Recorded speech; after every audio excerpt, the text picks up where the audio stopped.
Hey, welcome back to Milton Daily Homes. Chuck here, and we have a list of 9 properties today. And you can see on the map, most of them are in the surrounding areas in Milton, and then you've got one down here just on Tremaine. So we start off with 577 Pharo Point. I'm still getting used to this new system.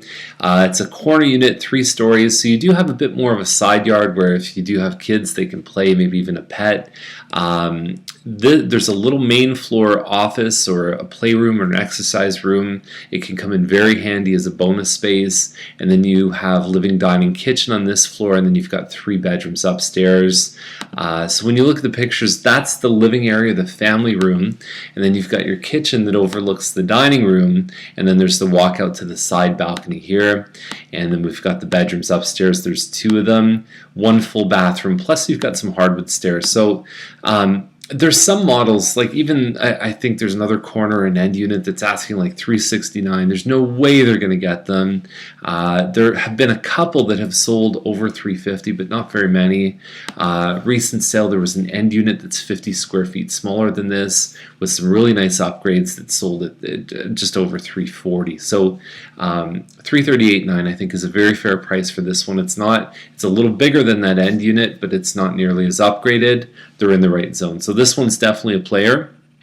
757 Gleeson is $379. Sundial built townhouse. If I had to guess, I'd say it's probably about 6 years old. The approximate age, it said 11 to 15 years in the description. I don't believe that's correct. I can almost guarantee it's not more than 10 years old. And so you walk in the hallway, it's a little bit more narrow, so you don't have any living space really until you get into this spot here.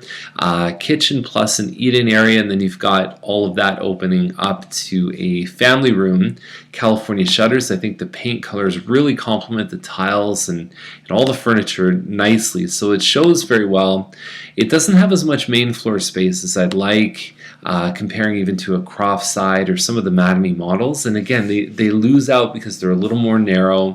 They do have a bit of a deeper lot, though. They are 100-foot lots. $379 is probably not a bad price for this home. It's not an especially huge property, but it's got just enough space. It's a good, entertaining main floor layout because it's so open.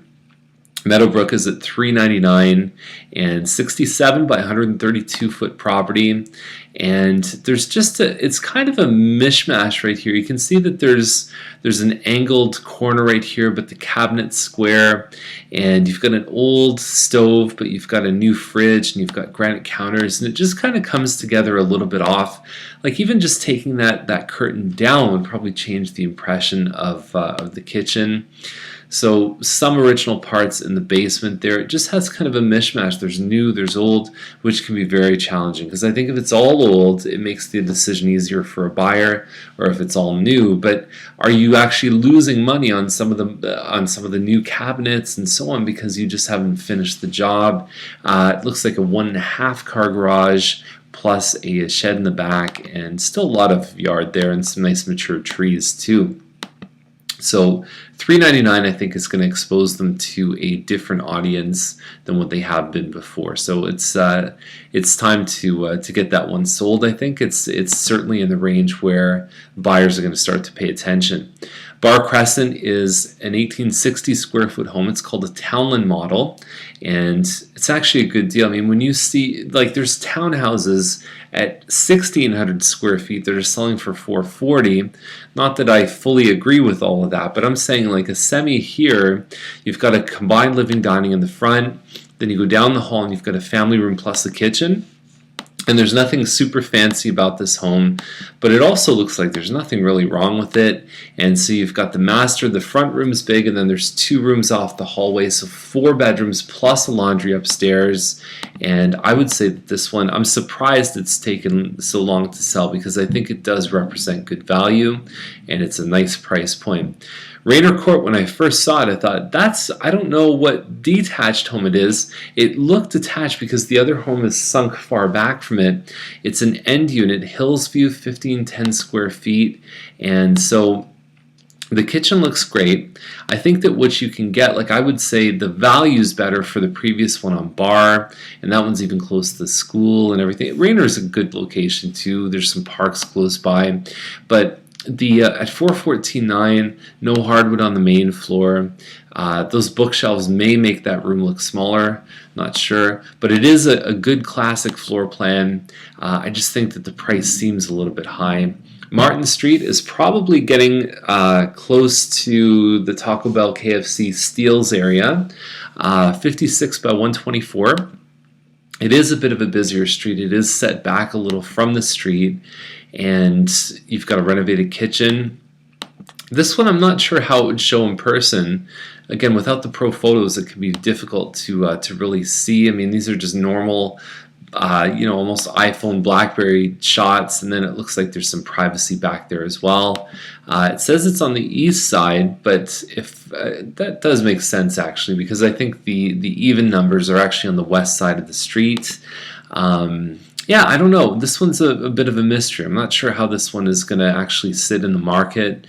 Dymott is $595, 2173 square feet. It's a Starflower model. And for something that's nice but not overly upgraded at this size category, I'd say $495 is pretty good. They are competing with smaller homes that have a bit more upgrading, but I think the size definitely justifies where they're at. And they did a good job of pricing that one too. Dolby Crescent is at 522.8, and it's just a touch bigger than the previous one. It has a little bit of the next level upgrades, the hardwood floors, the California shutters. You're talking about some upgraded countertops compared to the previous one, and a little bit bigger upstairs. 4 bedrooms. The master, you've got laundry upstairs. It's a good solid floor plan. I have clients that have lived in this model and said if it had a double garage, I would stay there forever because it is really a nice floor plan. Separate living, dining, big family and kitchen layout, and it's on Dolby Crescent, so an older area. It's not far from the Mattamy Sales Center, right by the old Blockbuster plus Rabbit. So it's got some good stuff walking nearby. You could walk to Portobello's, walk to the Hawthorne Cafe, the doctor, the dentist, dry cleaner. All that stuff is within 2 or 3 minutes walk from this location. So we have seen this home sell up in the fives. I wouldn't say it's deal territory, but I wouldn't be surprised if they got something in this sort of 510, 515. So Tremaine is at 937. It's almost, let me go back to the first picture. It's almost 2 acres, it looks like, and not sure if there's a 1-car garage, but I think that there's also a 32 by 34 workshop somewhere on the property as well.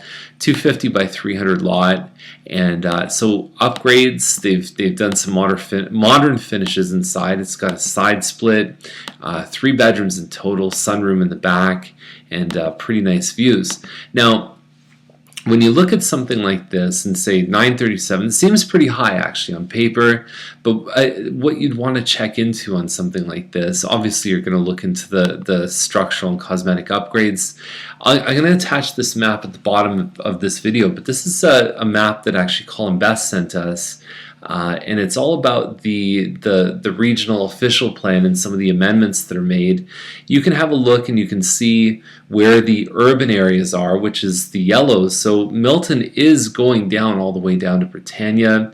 There's growth zones, there's all that kind of stuff. So this home is actually right in this little pocket, right in the agricultural sort of rural areas, and so it's in between a lot of the proposed urban spots, and then you've obviously got these little protected zones. You've got the escarpment commission protects all of this zone down here, and so you've got employment areas and so on. The new GO train, which is approved actually for Tremaine, and for Trafalgar. And there's some interesting stories around that too. But if you want to know the future of what's going on, I would definitely go further than this map to check what's going on with that Tremaine one. But it gives you a bit of a grander sense of where this might go in 10 or 20 years. So that's the list for today. If you have any questions, you can give us a call, and we'd be glad to help you. Our mission is to really keep you safe when you go through the buying and selling process, and to do things the right way for you. So have a great day. We'll see you soon.